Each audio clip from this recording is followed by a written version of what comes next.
الحمد لله وكفى والصلاة والسلام على سيد الرسل وخاتم الأنبياء سيدنا وحبيبنا محمد المصطفى وعلى آله المجتبى وأصحابه النجبى اللهم صل على سيدنا محمد النبي الأمي الهاشمي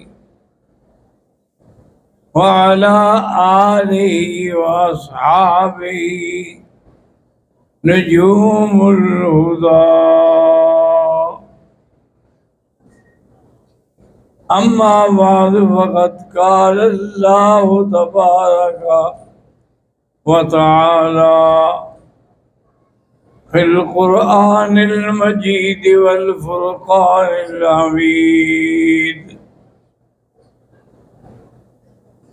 أعوذ بالله من الشيطان الرجيم بسم الله الرحمن الرحيم لن تنالوا البر حتى تنفقوا مما تحبون وقال في مقام ما أنفقتم من شيء فهو يخلفه قال النبي صلى الله عليه وسلم ما نقص مال من صدقة قط أو كما قال النبي صلى الله عليه وسلم حب الرسول نبي الله بالقرآن مفترض بالقرآن وحب أصحابه نور ببرهان أن الله يعلم خالقه لا يرمين أبا بكر ببهتان ولا بأبي حفص ذي الشان وأما علي فمشهور فضائله لا يستوي البيت بأركانه صدق الله العلي العظيم وصدق رسوله النبي الكريم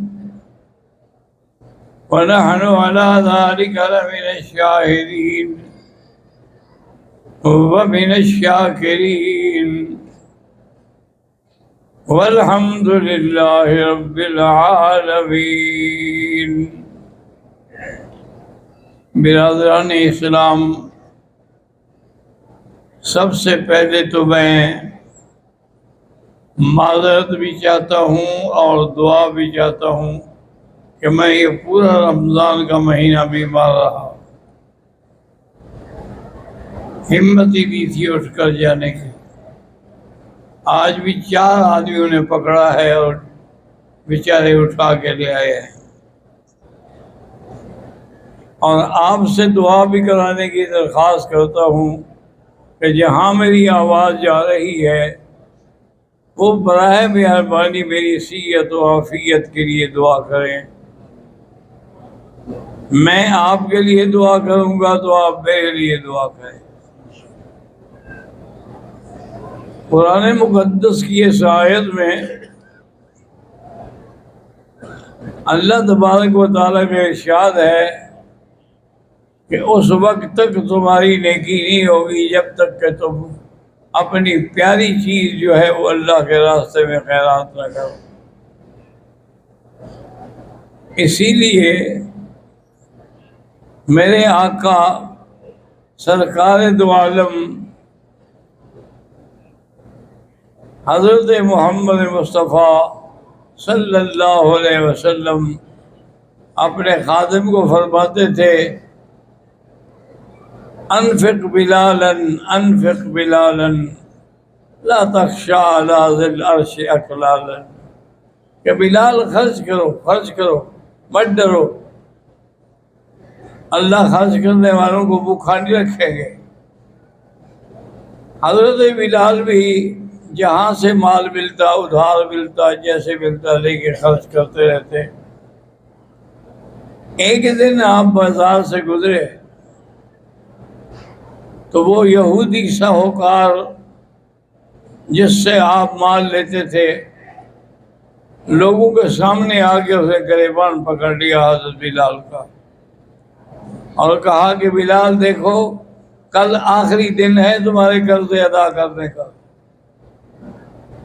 اگر تم نے ادا نہ کیا میں تمہارے گریبان سے پکڑ کر اسی بازار میں مارکیٹ میں تمہیں بیچ دوں گا، تم پھر غلام بن جاؤ گے اور پھر بکریاں چراؤ گے۔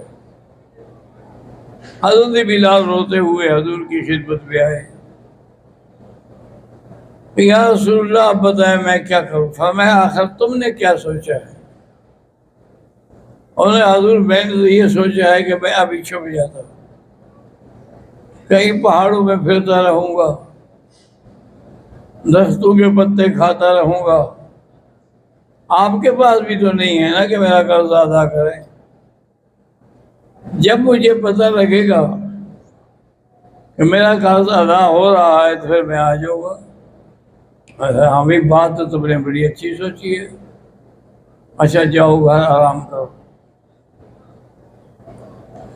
حضرت بلال فرماتے ہیں کہ آرام کیسے نیند آتی کسی کو؟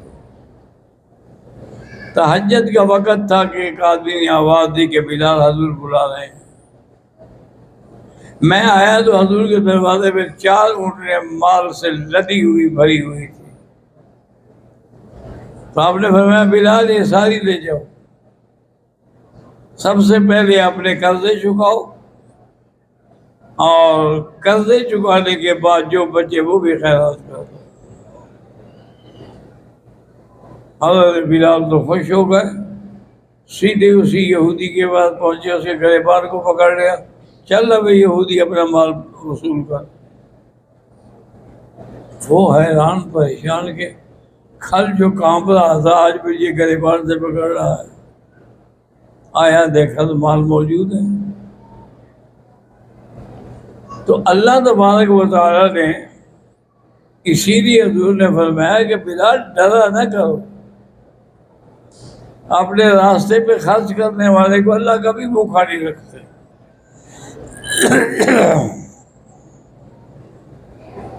اور یہ قرآن ہے، نص قطعی ہے کہ ما انفقتم من شیء فهو یخلفہ، کہ جو تم اللہ کے راستے میں خرچ کرو گے اس کے بدلے میں اللہ تمہیں عطا فرمائے گا۔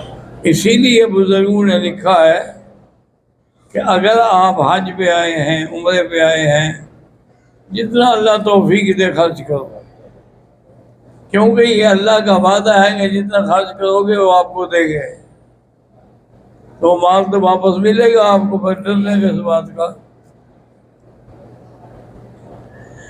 حضرت صلی اللہ علیہ وسلم حضرت طلحہ نے جب یہ آیت سنی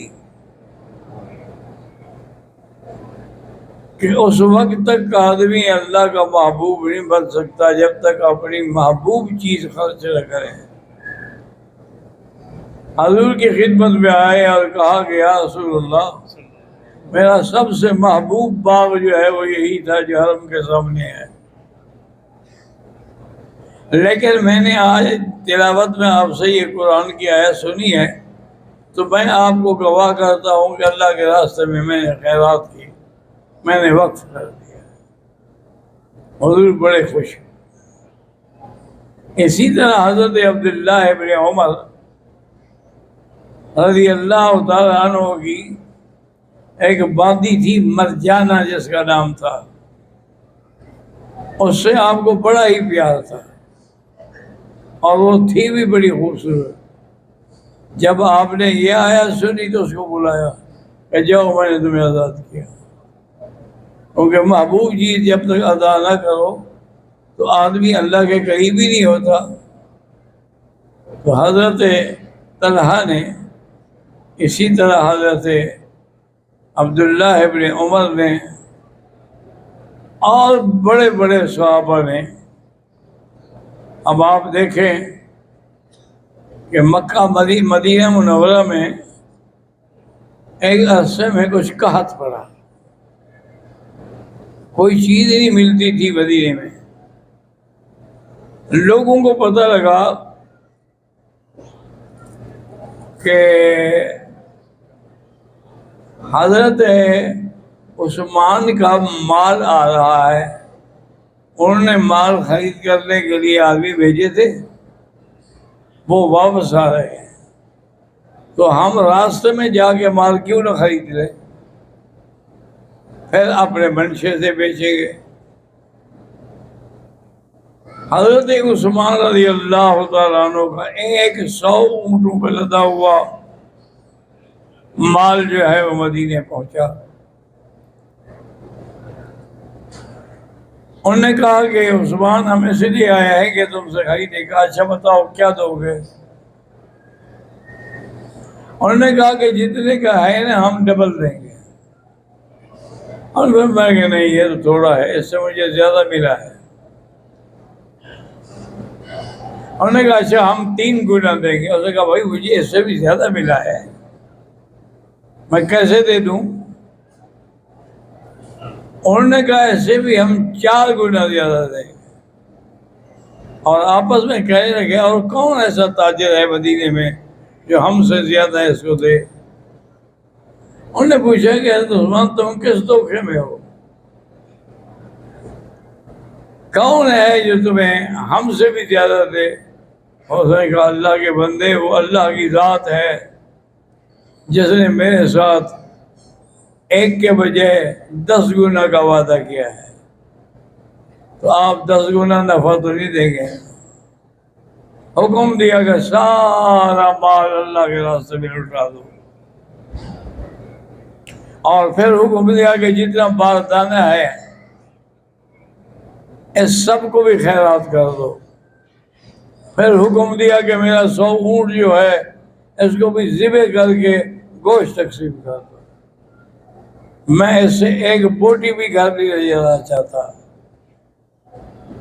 اللہ تبارک و تعالیٰ کے پیغمبر نے جب سنا بے انتہا خوش ہوئے کہ بھائی اس کا تو ہمت کہ اتنا آدمی کو مل رہا ہے اور ملتا ہوا چھوڑ دے۔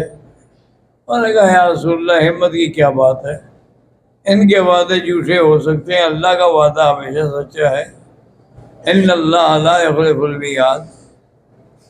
میں نے تو اس لیے وہ خرچ کیا ہے کہ اس سال مدینہ منورہ میں قحط کیا ہی آپ، تو اللہ تبارک و تعالیٰ سے دعا کریں کہ اللہ تبارک و تعالیٰ ہمیں بھی کسی کا محتاج نہ کرے، اپنے خزانے غیب سے رزق عطا فرمائے۔